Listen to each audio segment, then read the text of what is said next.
Boosie Badazz, man. Where Rochelle at, man? Better fuck something, man. I ain't got my Boosie Badazz filled up in a little purple. Who that is? Rocky. Oh, what up, babe? I heard you just fuck with that nigga Trey Dummy and shit, you hear me? What up, bitch? Man, this nigga that killed Bleak, bitch. You ain't think I'm coming for your bitch ass. What nigga you killed Bleak? Yeah, you ain't think I'm coming for your bitch ass, huh, nigga? Nigga, what you want, bro? You want the chain? You want I want money, bitch.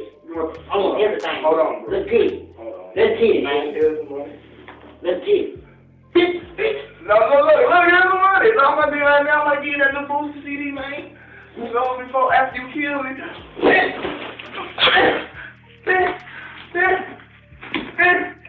Oh, let me get the new motherfucker.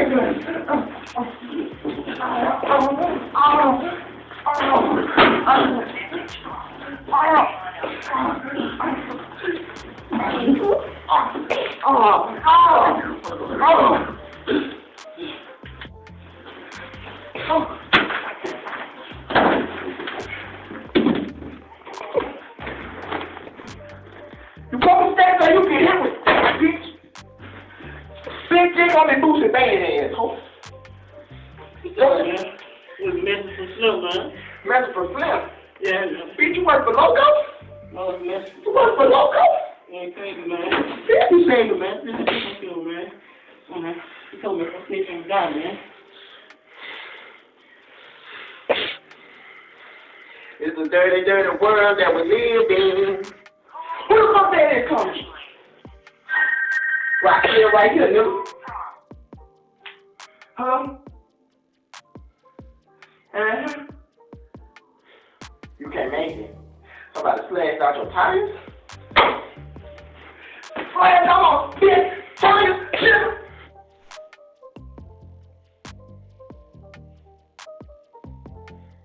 And I'm my brother's keeper, yes I am.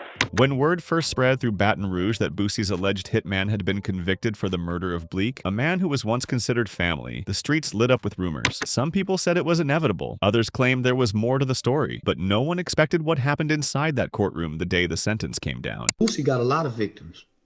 He murdered a lot of people. He had a tattoo on his chest that says, Boosie, who next? He's a real gangster. Is he really? Like, he's a real gangster. Wow. And that's the thing that people don't realize about Boosie. Like, Boosie got like 30 to 40 around him all the time. And if you touch Boosie, something's gonna happen to you. Something's gonna happen to you. For months, the prosecution built their case like a puzzle, piece by piece. They told the jury this wasn't a random street shooting. This was a calculated execution, ordered to send a message. They laid out the details: phone calls made just hours before the hit, cell tower pings placing the suspect near the scene, and a ballistics match to a weapon connected to other unsolved shootings. If as your friend, if you do something in the streets, he'll let the streets kill you to maintain the street rule. That's why a lot of his friends is dead and the dark cloud sits over his head. See, when you so down with the streets, homie, you have one of your partners here, like Boosie was doing, upholding them street rules. Any man that constantly hide his eyes is not to be trusted. That's the window to the soul. Man, you look a person in his eyes, man, when you hiding your eyes, you hiding something. And Boosie hide his eyes a lot. He will not let you look into his eyes. He done crossed a lot of friends upholding him. But the biggest blow? A witness who had been close to the operation. Someone who, according to prosecutors, knew the plan before it went down. At first, this witness kept quiet, but once the police applied pressure, the story started spilling out. The jury listened closely as they described meetings, coded conversations, and even a payout after Bleak's murder. Picked up a teen accused of another teen that set off a series of retaliation shootings in Old South Baton Rouge. That shooting started a rash of shootings that occurred in that particular area. Inside the courtroom, the victim's mother sat in the front row every day, never taking her eyes off the man accused of killing her son. Talk. I don't give a about you waking up saying nothing. You won't answer the phone line. I'll tell you on it. I'll tell you. I'll tell you to your face. You don't scare me. You don't scare me. I push you out there, then gonna upload them. She clutched a folded photo of Bleak, the edges worn from being held so many times. The defense fought hard, telling a different story. They painted the hitman as a product of his environment, raised in poverty, surrounded by violence, and forced to make impossible choices to survive. They argued that there wasn't enough hard evidence to prove he pulled the trigger. You know, but as for the Boosie incident, the so-called beef with me and Lil Boosie, I ain't got no beef with Boosie because I talked to him. I talked to him maybe 4.5 months ago at the airport. I flew in from Mexico. I got a call that he was getting off the airplane. He was on his way to Baton Rouge because I knew somebody on the plane. I said, damn, this is the perfect time I can go catch him while he by himself. Right. Where ain't no entourage, it's just me and you, you know. Now, he wasn't acting like no nothing. You know, he stood up like a man. He talked to me. He told me that he ain't never crossed me. He ain't had nothing against me. He told me to look up to me in the streets. And I told him, well, my feelings were hurt because nigga told me yank my sign down, which was petty, but it was big to me because I feel like we know each other and I just talked to you, and for you to do that is like you shitting on my dreams, bro. You know? So told me didn't do it. I told him, well, shit, ain't no beef. You know, just like I say, when I say things about people on songs, people gonna blow it up because they think it's gonna be, you know, but just don't know I'm entertaining my listeners, and I talk about anybody, you know. I could be with my boy, and when he make me mad, I might jot a line about his ass. You might see us later on. Right. So make a long story short, people done caught on to it. Ain't nobody really nothing tripping. Personal. No, it ain't nothing personal. You know, like I said, I told him, I said, man, I'd be less than a man to do you something behind something he said and she said when I can just come approach you. Because we know each other. You know, I know you and you know me. He even admits it was all a marketing campaign. I had did it because I had wanted to. I always think about marketing.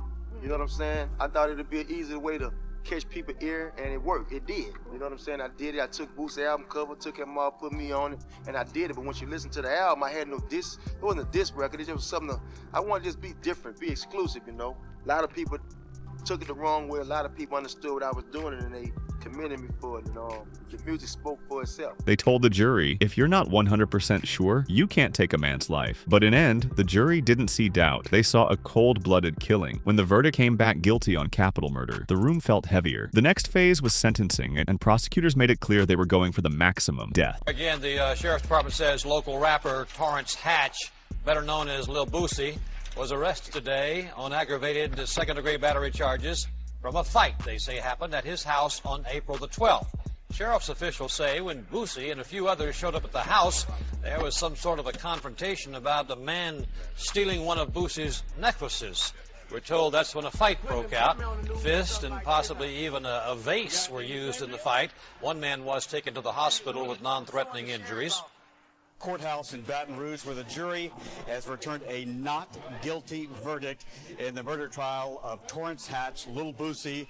A jury of 9 women and 3 men took about an hour to come to this decision, not guilty for Boosie. He is already serving time right now in Angola on drug charges, an 8-year sentence there. But you're looking at pictures outside District Court in downtown Baton Rouge.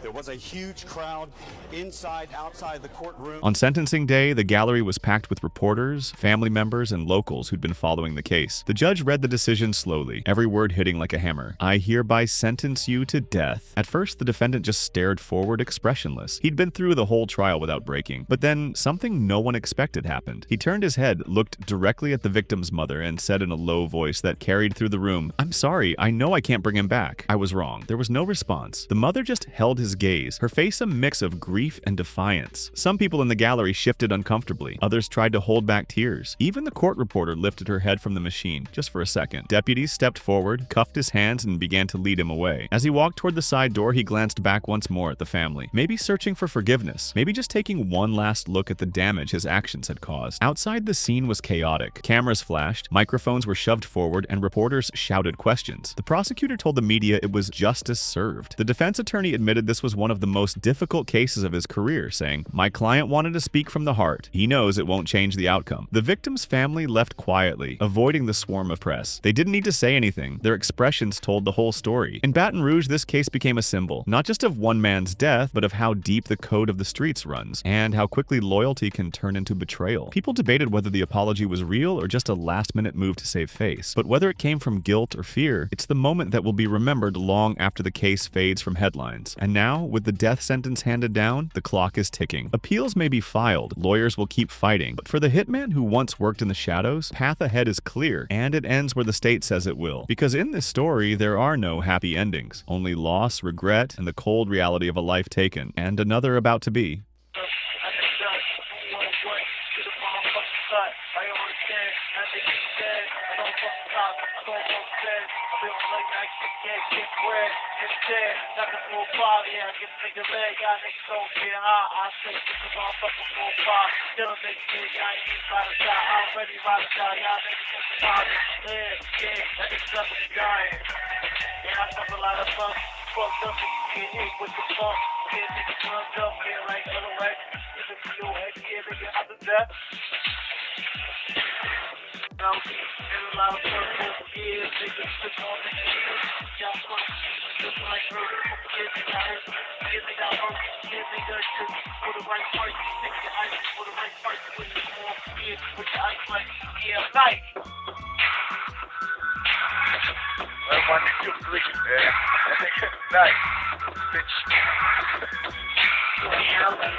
Boosie did not finance the records. You have to finance the records.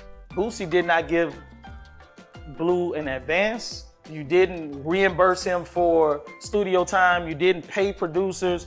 You didn't pay for no studio time. You didn't fly him out. The only thing that Boosie has said that he did for Blue is holler at Vlad to get him on Vlad. Let him wear a chain. Say cheese. Y'all need to ask these questions.